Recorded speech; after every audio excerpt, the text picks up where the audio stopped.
Is suffering just a pointless waste? Let's be real. Life can feel pretty unfair. We've all seen some kind, wonderful people go through terrible things, while others who seem selfish or even cruel live comfortably. It's enough to make anyone wonder, is there any meaning in suffering? Or is life just one big, chaotic, futile mess?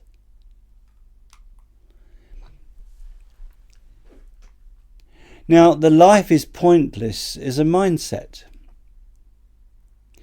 When life gets tough, it's tempting to throw our hands up and say, this is ridiculous. Why should I have to deal with this? But here's the thing, just because we don't like something doesn't mean it shouldn't exist. As much as we'd love a world without pain, life doesn't work like this. It's easy to blame our unhappiness on external things, like our upbringing, a bad relationship, financial struggles. And sure, those things can play a role. But constantly pointing fingers can trap us in a cycle of resentment and powerlessness. If we dwell too much on what's unfair, we miss opportunities to grow, to heal, and to move forward.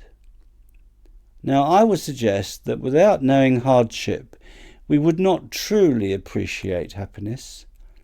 We need contrast to understand what's good. The way we frame our struggles makes all the difference.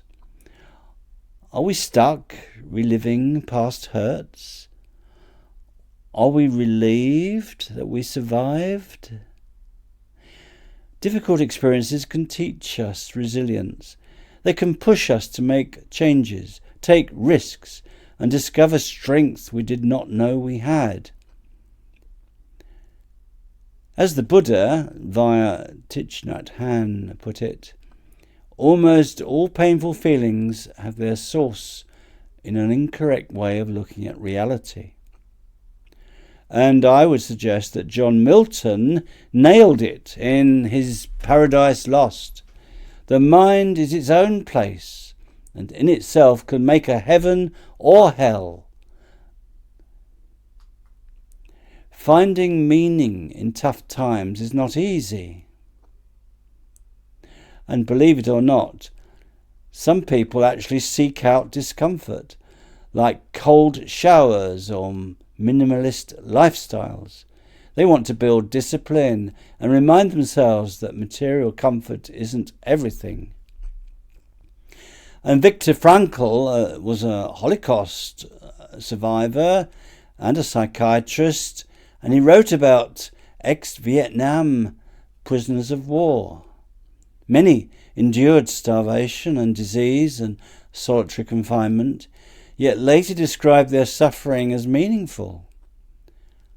Not to say suffering was good in itself, but it can change us in ways that help us grow.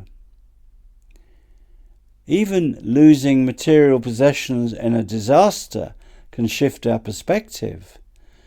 Some people come out of such crises realizing that stuff isn't as important as they once thought. Instead of obsessing over possessions, they focus more on relationships. They focus more on experience or spiritual values even.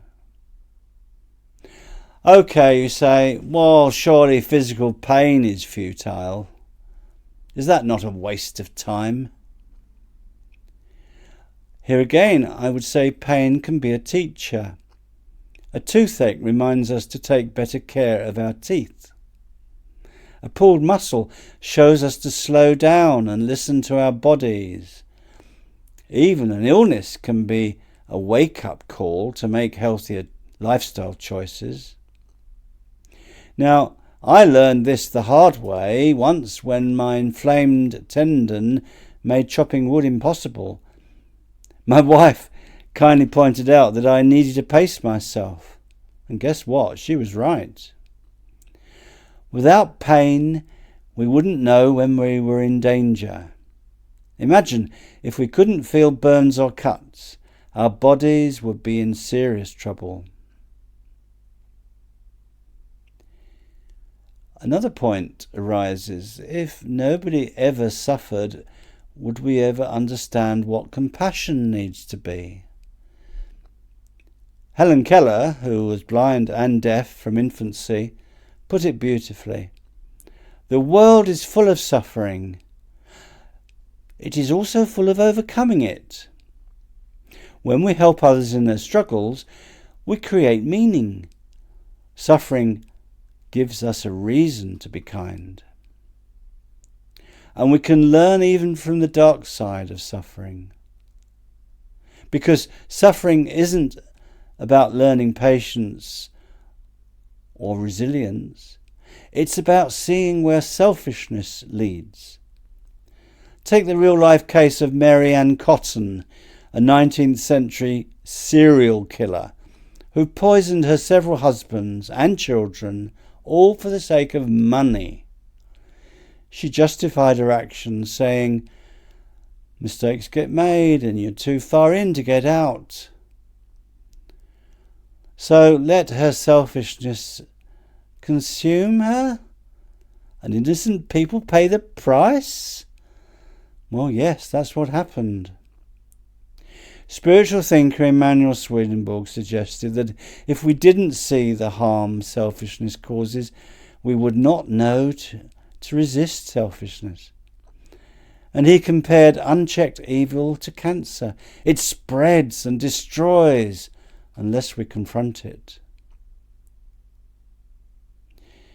There might be moments when suffering feels just too overwhelming, when we just don't think we have the strength to keep going. Religious or not, many people find comfort in something bigger than themselves, whether that is God, or they call it the universe, or simply the support of loved ones. When we stop believing we have to carry on everything alone, we open ourselves to new possibilities. So, is suffering just a waste? Is it really futile? Is it soul-building, perhaps? That going through struggle helps shape us into better, wiser people. As Buddhist teacher Nick Han put it, no mud, no lotus. Pain isn't something we seek out, but when it comes, we can let it define us in a negative way if we wish, or we can use it to grow. What do you think? Have you ever gone through something tough that in hindsight changed you for the better?